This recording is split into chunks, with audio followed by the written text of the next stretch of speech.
Ansiosa pra ver as lutas? Ai, eu não posso ir.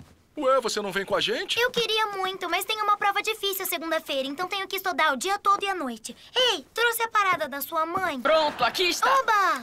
Que é isso? Se chama Pontuang. Minha mãe comprou na loja de produtos asiáticos. O que o Pontuang faz? Ele ajuda o cérebro a ficar mais concentrado e também melhora o aprendizado e a memória. Então é só seguir as instruções do frasco e ele vai te ajudar a estudar. Obrigada. Então vamos!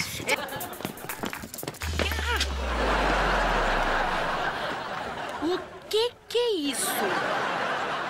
Achei que a Cat estaria aqui estudando.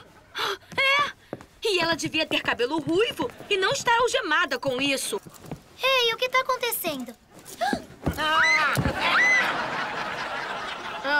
Primeiro seu cabelo está azul. Azul! E você tá algemada com um anãozinho nervoso e estrangeiro. Ei! Não fala coisa feia na frente da menina Cat.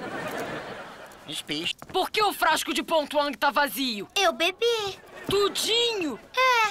E disse que ele deveria me deixar mais concentrada e alerta. Sim, mas você tinha que tomar uma colher de chá disso aqui dissolvido em um copo d'água. Bom, eu não li isso nas instruções. Você leu as instruções? Não. Fala meu Deus, sério! tá legal.